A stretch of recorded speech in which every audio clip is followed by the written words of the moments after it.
Hi everyone, my name is Stephen Wakabayashi, and you're listening to Yellow Glitter, mindfulness through the eyes and soul of queer Asian perspectives. This episode, guess who's back again? We have Derek. Hi everyone. Welcome back. And we have a great episode for you today where we talk about rainbow washing. But for listeners who are new to the podcast, Derek, you want to do a quick intro of who you are?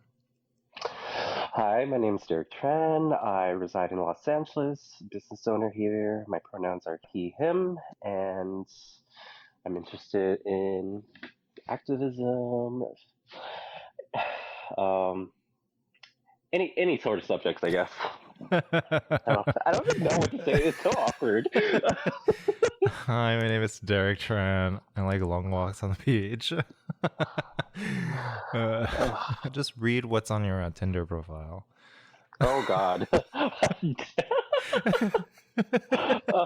Are you serious? You want to know what it is? Hold on. I'm kidding. Let me No, see. you don't have to if you don't. No, I think it's pretty clever, but Okay, let me see. what is it? Where's my Tinder? Okay, here it is.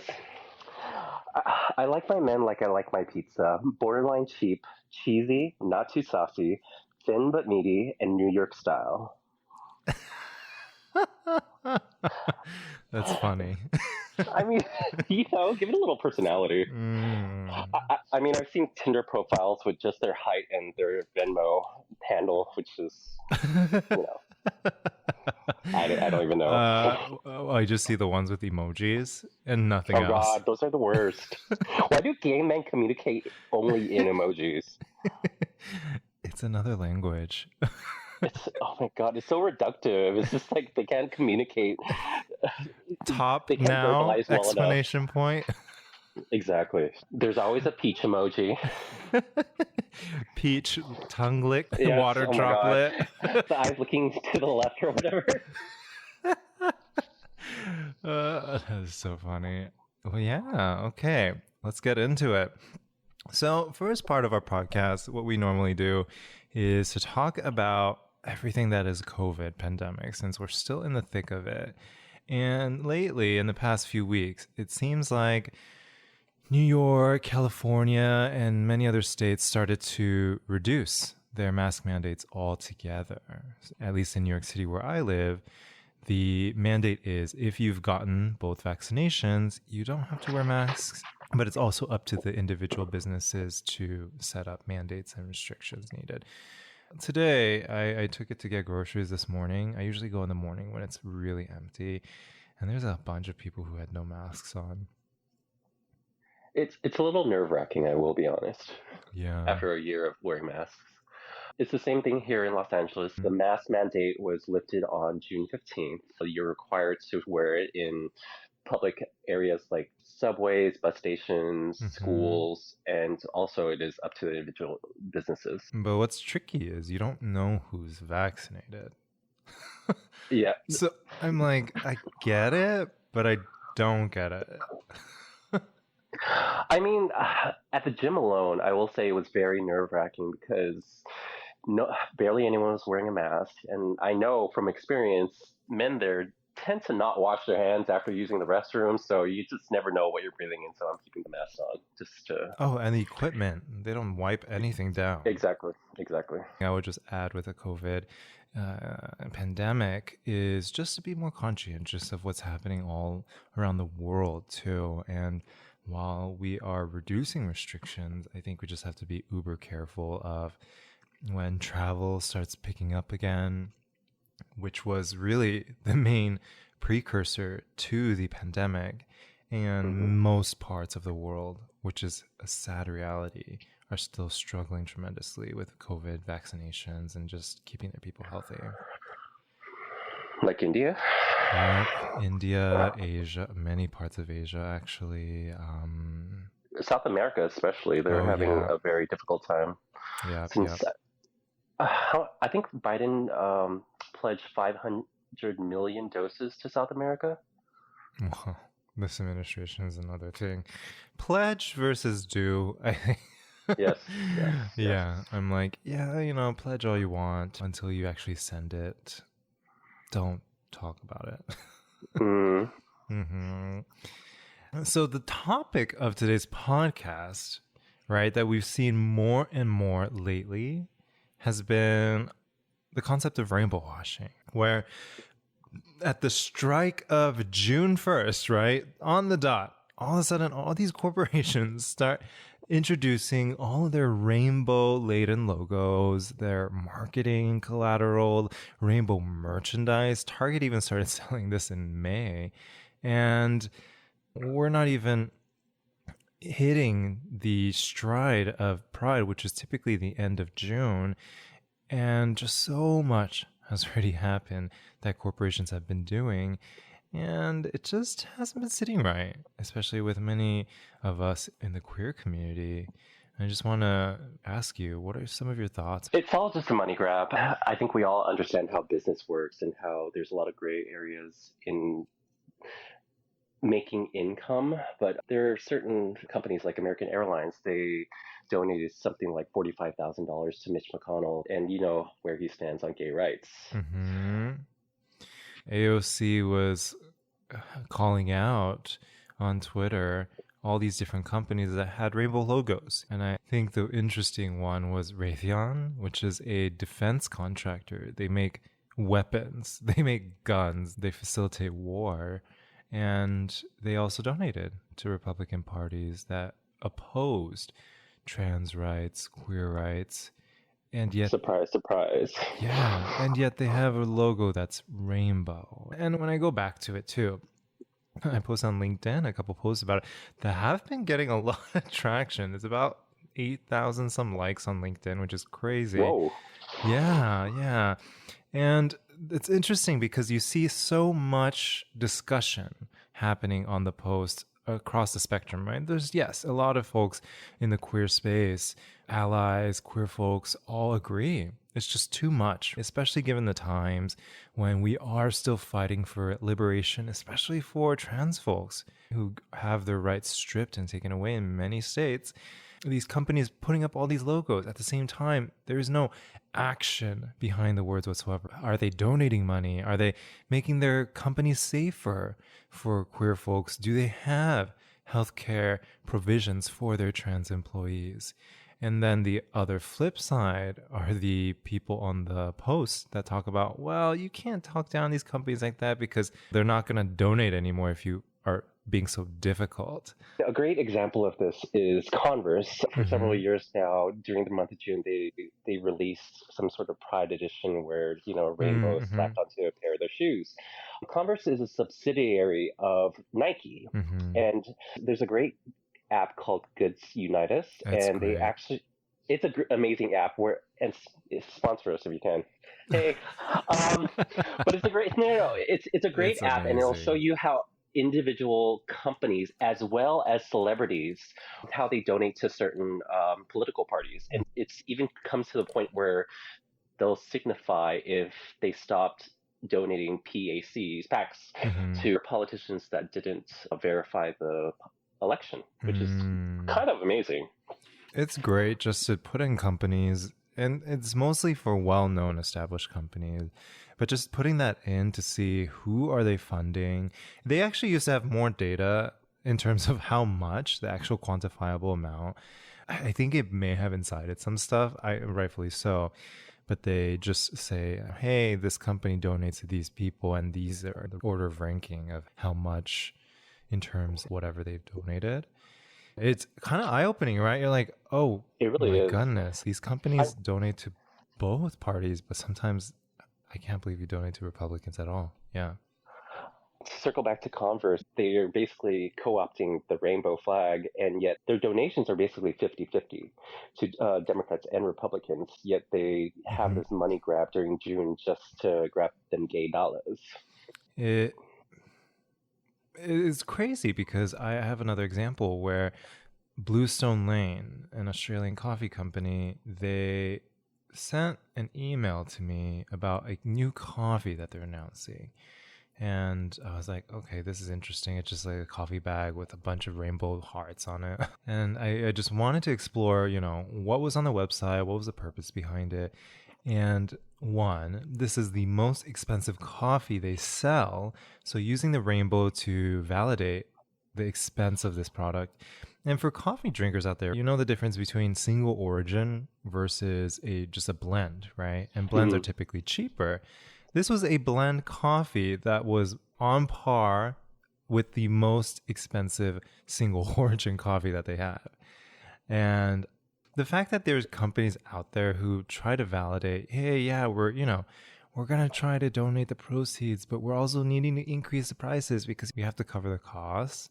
Then don't donate the money, then Yes. don't create this product. Don't.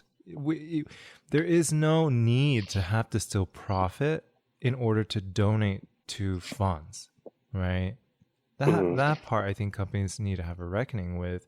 You don't have to succeed to be able to donate money to other people who are much less fortunate / organizations, individuals who are in severe deficit, who need money to be able to operate.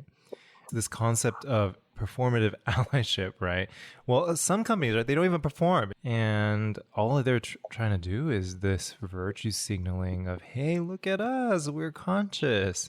There was this TikTok influencer who made the video that was like, if you don't want to do this out of the goodwill of your heart, and if you just don't want to donate, then don't be an ally. Don't be an ally. It's okay. Don't be an ally. Then say you're not an ally. I guess we don't need you. Yeah. I mean, They're like, really. I guess we don't need. I was like, oh my God, that's powerful. Because what kind of company would want to say that they're not an ally, right? We're at Hmm. this point where you've got to be with people and it's going to severely impact how much money you make. And Hmm. so some of this is really just a way for their businesses to continue because otherwise they're not going to make any money. What's really interesting is that media representation really ties into us being targeted for our dollars because only about 5% of Americans identify as queer, and we're targeted every single June because of our dollars. In Los Angeles alone, in 2019, I think Pride produced about $75 million in profits. Mm-hmm. So they're really gunning for us because we're more visible. Mm. Well, even though only 5% identify as LGBTQ, but interestingly enough, there was a survey that was done with Gen Z, and they said 17% of Gen Z identify as Hmm. LGBTQ. So there's conversation right now on whether that statistic is not accurate, particularly because people are still in the closet.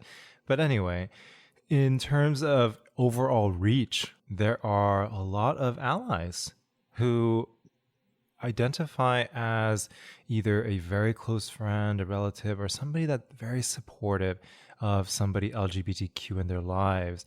And 5%, if we just break that down, that's 5 out of 100 people, 1 out of 20. What that means is the reach is actually farther than we realize. If Hmm. not, at least all Americans may or may not know somebody immediately within their circle of friends or circle of contacts, if they are not an ally, that identifies as LGBTQ. So, why this marketing is so important is because this is a huge reach. And because that's the space that I'm in, when you can somehow drive this desire to purchase a product that isn't through a logical sense. Typically, Hmm. marketing is through making you feel that you're not complete and that buying this product is somehow going to make you a better human being, complete who you are, blah, blah, blah. And so, in a similar vein of marketing, this approach of using rainbow washing to market either the company or products that they sell is to make people feel as though they're doing something good in the world so that they purchase money or they provide more space to these certain companies, which is very twisted because if you're not actually doing the work, you're literally taking a movement to simply lift yourself up, right? Which is kind of funny because when you actually think of what a rainbow is, it's pretty, but there's not that much to it, which is exactly what Mm-hmm. these corporations are doing. They're just, again, it's performative allyship. They're Mm-hmm. just saying, hey, look at me, I'm doing this, I'm one of your buddies. But realistically, they're just trying to get your money and not actually pushing forward the gay, I guess you can say the gay agenda. And sometimes it's very transactional too, right? Now I'm in the space of running my own nonprofits and working on my own projects, and I run into this instance where companies will sit on sponsorship dollars and not spend it on queer organizations until the month of June because they want to get in media, they want to get press about it, they want to do all these things. So they will hoard whatever that they were trying to spread out. And some people will go, well, no, isn't that good because they're donating? Well, the issue is 11 months of the year, they disappear. And when we talk about logistics, they have 11 more months to try to figure out how they keep their lights on, how they keep their services running. What also saddens me too, there's certain queer organizations that get the spotlight in every inch of corner. And one of them is the Trevor Project, right? Everyone's doing everything for the Trevor Project, but the Trevor Project does not impact all queer people. I've been recommending this year, I'm not going to highlight queer organizations because what I want people to do is the homework to identify local queer organizations within your neighborhood and sponsor them. They're severely underfunded, severely understaffed. They don't have, glitzy and glammy marketing dollars to spend. And this is what people don't understand too, is when a nonprofit becomes bigger and bigger and bigger, there's so much more budget allocated to just media, marketing. And so why everyone is aware of the Trevor Project is because they spend so much money on buying ads, Google ads, Facebook ads, Instagram ads everywhere, right? And everyone it's all about keeping up appearances, right? Exactly. The reality is your dollar that you donate, much less of that actually go towards impacting individuals. And as we talk about queer people, the last part I want to mention is just, it's not just youth. There's queer people who are much older who are in situations that are very great for them. They've tried to live in the closet and it's just this breaking point where they're not able to be themselves. My perspective is you got to support queer people of all colors, shapes, sizes, ages, and we need to do a much better job of distributing how we're raising money. That brings up a really interesting point in the gay community too, because ageism in the gay community it's pretty intense. Aside from much of our older generations of queers passing away from the AIDS pandemic, now even like older queers now, I don't really know many over 50. I have friends and they tell me, they're just one of the few friends that are alive, and they tell me these stories of just watching their friends die one by one by one. It's very heartbreaking, but yeah, this tremendous ageism, like gay death, right? when you go over 30. Oh, great. I haven't heard of that one. Thanks. Oh, you haven't? Yeah, that's no. They call it gay death. Well, I guess I'll just come back in another lifetime. And it's really interesting because in the gay community, because we're such a burgeoning community, we don't put enough emphasis on how important it is to have mentors. And so a lot of these gay men, they live through things that we have never gone through. Because we're such a burgeoning point, we feel like they have nothing to offer us. I feel like a lot of younger people don't feel like older gays because they were less represented. They were less fully formed as gay individuals, don't have anything to add. But really, they really do. They have life experiences that we can learn from. And through them, and as well as the older trans folks, lesbian folks especially, they ushered for us to have the liberation we have today, And so there's a bunch of people who are like, oh, I just hate pride. It's just not me. And why do I need to support it? For some queer folks, I say, well, what do you mean you can't support it? Like, the rights that you have today, they came through the fact that we had a coalition of folks, the L, the G, the B, T, and Q, coming together to form an alliance and to march in a parade together to illustrate unity in the face of discrimination, abuse. The beautiful part was this was really ushered by trans folks to bring together gay men, lesbian women in a time when they're very segregated and walk together. That concept is so beautiful, and we have to keep reminding ourselves that Pride is a protest and that most part of the world still does not have liberation for queer folks there. And parts of Russia, Middle East, they have Northern Africa, Northern Africa, Dubai, Egypt. Yeah. Honor killings where they incentivize family members to kill gay men, queer individuals within their families as a part of honoring the family. It only happened a couple of weeks ago. One went viral a couple of weeks ago. And most parts of Asia too, right? As we talk about Asians, queer Asians, most of Asia, being queer is not accepted. In many parts of Asia, actually. It's tolerated, or somewhat tolerated. Just going back to my lineage, like in Japan, yes, but it's just the older population that's really struggling with it. Definitely a lot of momentum, but parts of Southeast Asia are still criminalized, which is crazy. Indonesia, it's Indonesia. But they allow women to be with women, which is just shows this sexism, you know? And so there's been a shift too in terms of the narrative and everything that's happening around us. And this corporate rainbow washing has not just showed up overnight, and it has been over and over the past few years. It's been getting, one, it's been getting worse, but two, a movement of different initiatives, organizations making different radical decisions to shift how we hold space, especially within the month of June. And so one of the movement that I've just been really excited to see, especially in New York City, is the shift away from New York City Pride to a community-led organization called the Queer Liberation March that removes all corporate sponsorships from the parade. And why I think this is really important is because I was a part of the World Pride Parade in 2019. And one, they have multiple parts of the world showing up, beautiful, but they also have a lot of companies who want to be a part of the parade. And for those who don't know, being a part of the parade, you actually have to buy your way in. And depending on how many people you want to bring, you actually have to pay more for a spot, which is then paid to the organization who organizes and rallies the parade.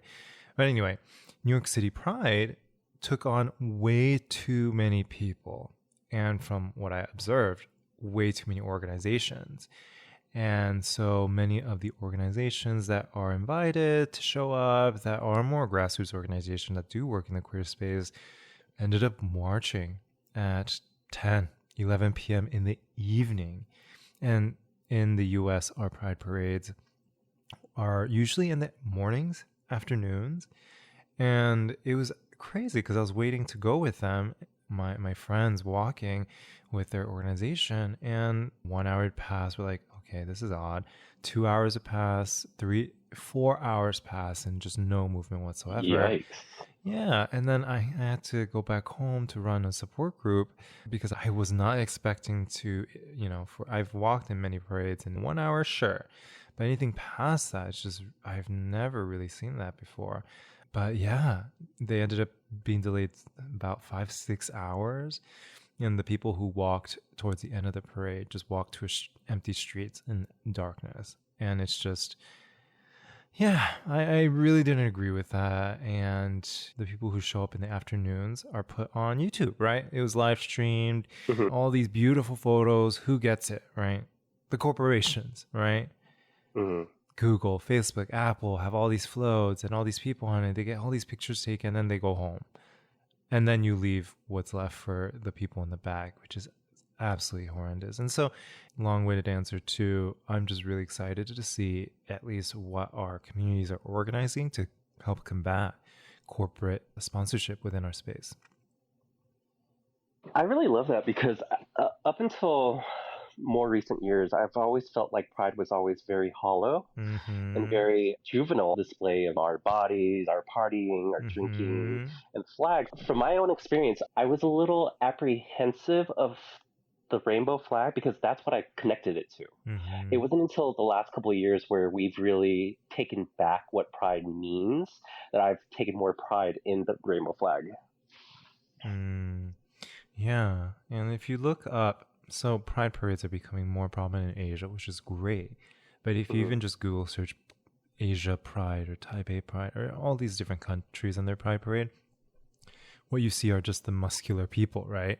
Hmm. Muscular men just in all these photos. And pride is not about that. But Nope. you have all these floats just having all these muscular men dancing. And while one, sure, you can have that. But the point I want to stress is just a lack of representation of other types of people, other body types, other Hmm. skin People of color. color. Yeah, yeah, exactly. We can do so much better job of that. And what has become much more prominent has been police presence, right? At these events and the pride parades. At least in New York City, if you want to host an event, there is a mandatory requirement where you have to employ a certain number of officers for a certain number of heads that are going to be in attendance at your events. Hmm. And what happens at these events, these police officers show up. Most of them really don't do much. They just stand around. Hmm. And if anyone does anything slightly odd, usually people of color end up being beat and then being jailed. I mean, that's the police in general, Yeah, right? yeah. Historically, they've been used to persecute marginalized communities. Pride was ushered in by the Stonewall riots when it Mm-hmm. was led by a black trans woman.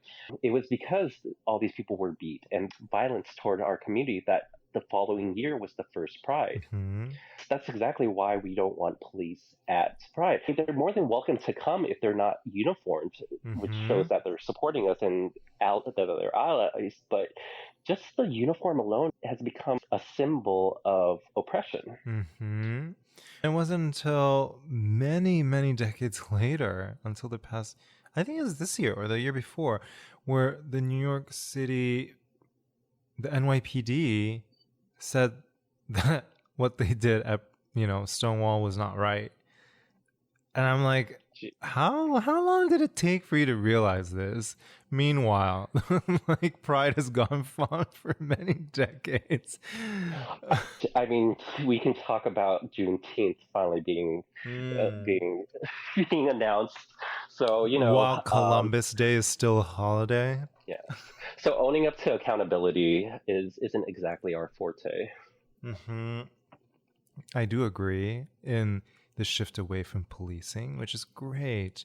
I went to World Pride in 2019. They hired NYPD to help manage the ebb and flow of all the streets because main streets Mhm. of New York City are shut down for the parade itself. And these people were just complete, for lack of a better term, assholes to so many folks who just showed up, right? To march and be in the parade. And sometimes the police who are hired follow rules so stringently, even when it doesn't hurt people, and use rules to abuse others.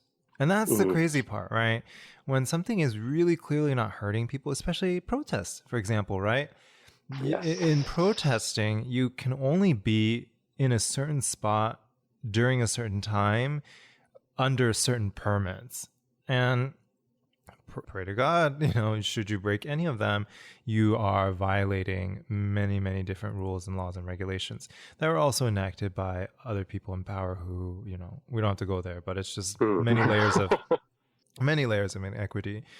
And so, yeah, in those instances, you have peaceful protests being disbanded completely, police coming in, breaking in war machines to help combat unarmed people. And for folks who may still be a little confused of why moving away from having, at least for New York City, the NYPD at New York City Pride events is because, one, it is moving away and shifting away from these services that haven't served our community to opening up the funds to be invested into other forms of, I wouldn't say policing, but just protecting. Community. Yeah, exactly. Protecting the community. Yes. Yeah.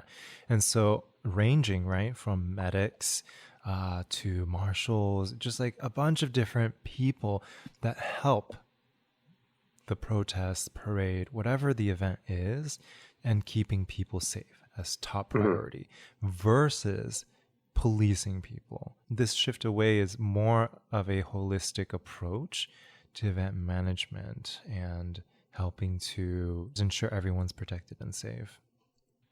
It does feel like the police are there.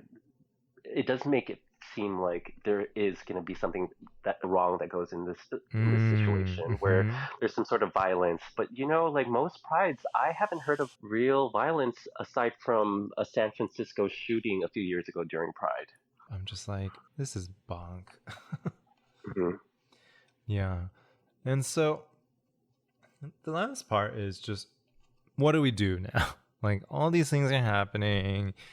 Companies being very performative, police being kind of useless. I mean, to circle back to corporations, I think a good comparison would be Chick-fil-A to Barilla. I mean, Chick-fil-A for years has said that they stopped donating to anti-LGBTQ organizations, but it's proven time and time again that they've held back the Equality Act through various means and various like dark money scandals. Yeah. Opposed to Barilla, which years ago they said if you're gay, don't eat our pasta. But after that, they really did a good job of rehabilitating their image. Aside from that, along with their hiring practices, they became one of the most queer-friendly businesses out there, which is really interesting. Opposed to places like Dolce & Gabbana, but let's not go there. Yeah. God. The Chick-fil-A, I mean, that whole business, like what's happening lately is the people who are in power, the founders, right, who get money from all these franchises, they are donating money directly themselves, not through the company. The twisted part is that they were using company money to sponsor anti-queer legislation and anti-queer politicians. And now they're like, okay, we won't do it through the company. We'll do it through our own personal means that is funded through their company dollars. So the money's still going there. It's just a matter of people just need to stop eating them. I just cannot. I don't even know why this is a discussion. I'm sorry. But we can also talk about the Pulse shooting. The anniversary was a couple days ago, and for optics, Chick-fil-A kept open on Sunday and was feeding people at the site, volunteers there, which is all about optics. And yet they were still continuing to donate to companies that would promote conversion therapy, which is honestly one of the most cruel things a person can go through. And yet we still have all these gays still eating at Chick-fil-A. I know. Stop eating their chicken. My gosh, it's as if Donald Trump came out with a chicken sandwich and it was somehow delicious that all of a sudden people eat. It's not worth it. it's not worth it. I mean, given how capitalism is, look at how many chicken sandwiches there are in the world now. Like every single fast food place has a chicken sandwich. Just go there. Just don't go to Chick-fil-A, please. Come on. I know. And we as consumers forget, right? The power that we have is the decision of our money. And some people go, well, no, I learned that about that company. Why do I have to do that? And yes, I will empathize. It's frustrating to know companies that you once have bought a lot of products from are not equitable, right? They're not good to people. I get it, because we have this vision, right? These companies are doing so good. I want to support them. And they're like, oh, it's a heartbreak. Yes. But what we need to do next is utilize that insight, right? That knowledge to help propel movements with our dollars. And instead of acting powerless and hopeless because we already made that decision, it's okay. I always tell people what's happened has happened. But what we do today and what we do tomorrow with our knowledge and when we understand better about the world, that's what we have to be accountable for. I had an argument with this person online about Chick-fil-A. And he was talking about how one of his friends who was gay and his husband owned a Chick-fil-A and they seem to be doing well. It's actually very narrow-minded. Anecdotes like that are very narrow-minded and very singular. Because he didn't think about like all these other people going through all this. I mean, there might be a gay in Ohio or Tennessee or Kentucky, still fighting for their rights, still afraid to come out of the closet. We're still in a movement, we're still progressing, and there's a lot of powers out there still trying to push us back. And so a lot of people don't understand that we're still in the fight of our lives, or for our lives, rather. We cannot co-opt the tools of our oppressors to think that that's the way that we can be liberated. That is the most backwards thinking ever, right? It's like, let me work with them and somehow I'll be free. It's no worse than the people who worked with Hitler to think that somehow they were escaping Nazi Germany. You've got to put your foot down. And there's a lot of people who put their foot down and they lost their lives, unfortunately, for it. But they stood up against inhumane practices and this horrific movement. But there's many people who co-opted and became a part of the oppressive movement because they had reasons, right? Rationale of, oh, well, I need to do this, I need to do X, Y, and Z. And I read so much about history to understand how did we even get there? Because as humans, our brains haven't evolved exponentially greater than 50, 100 years ago. We still take in, we still learn, we still understand the world in the same similar capacity. But somehow you had a whole movement of people killing millions of people because of just who they were. And so I'm really fascinated to understand what can we do differently. And what I've come down to is sometimes these narratives that we play in our heads, right? These rationalization of oppression so that we can get paid, we can do X, Y, Z. And there comes a point when we just need to put our foot down. And if we don't start doing that, it's game over. Game over. Yeah. And so last part is just how do we show up, right?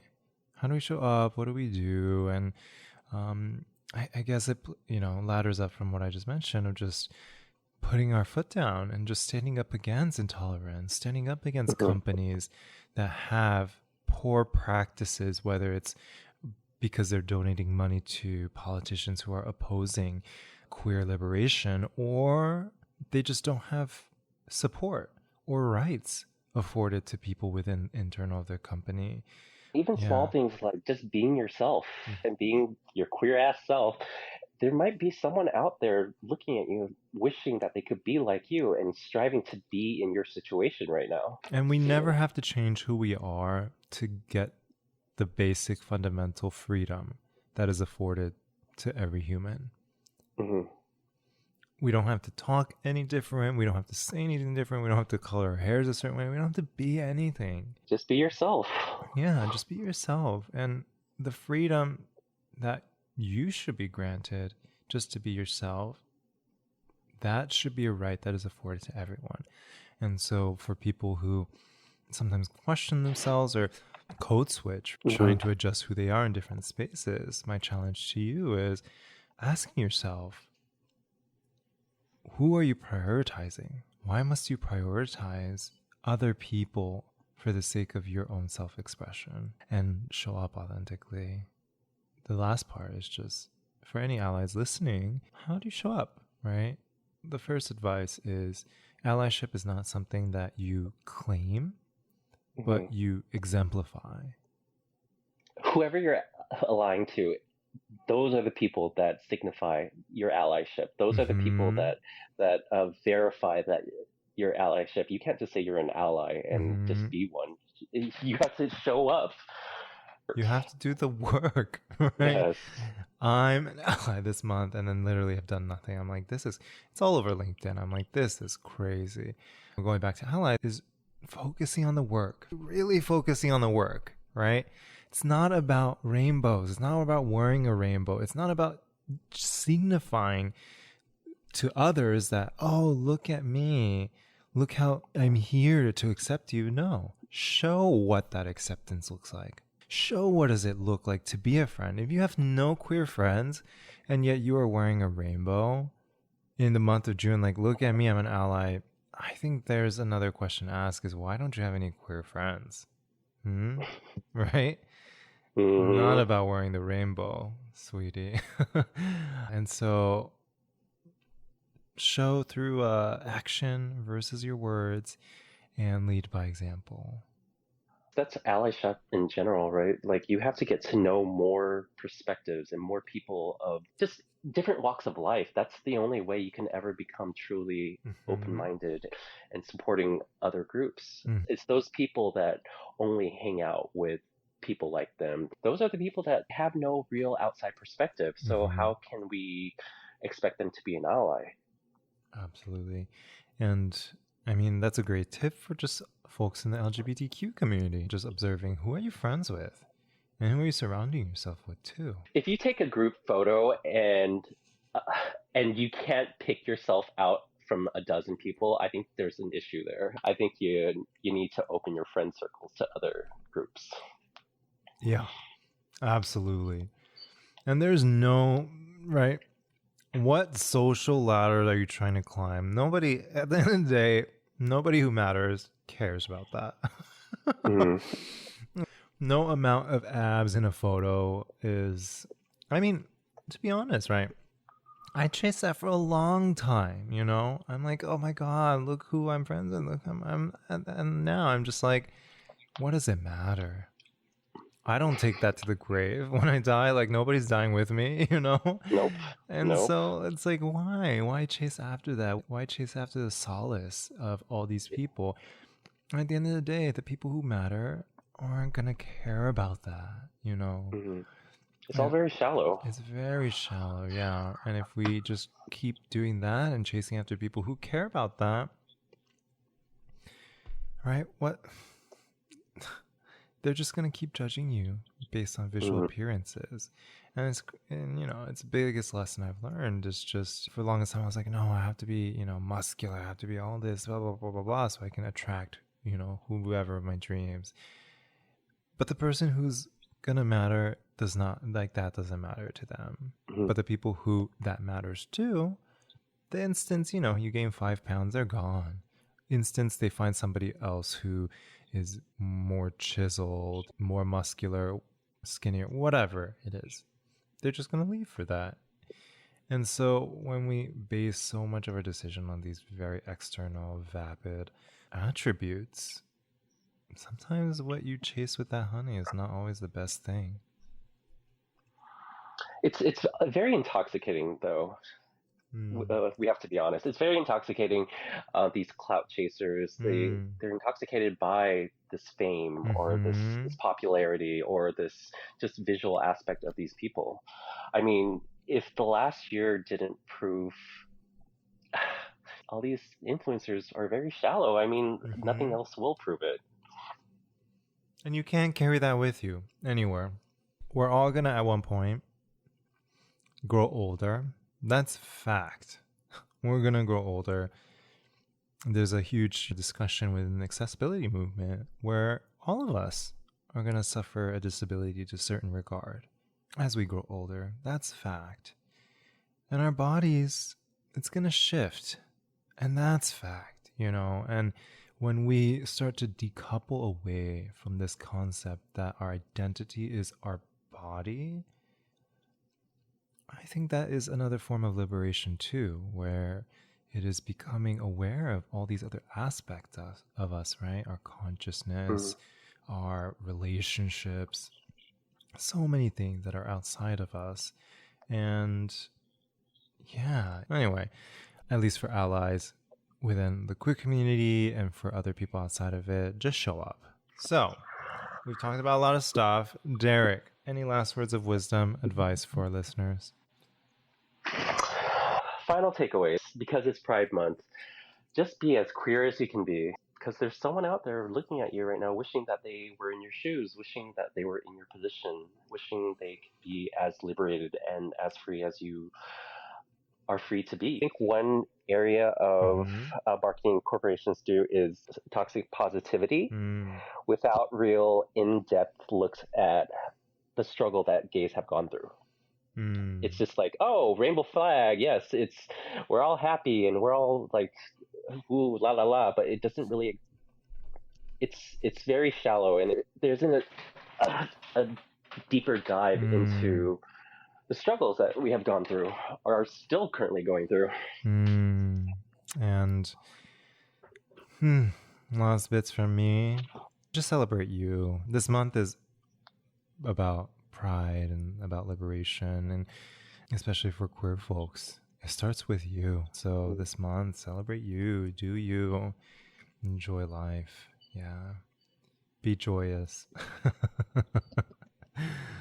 Derek keeps telling me to smile on my Instagram.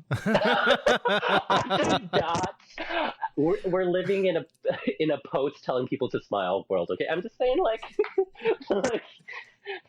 I don't know what I'm saying. Well, thank you all for listening. And Derek, if people want to find you, how can they follow you?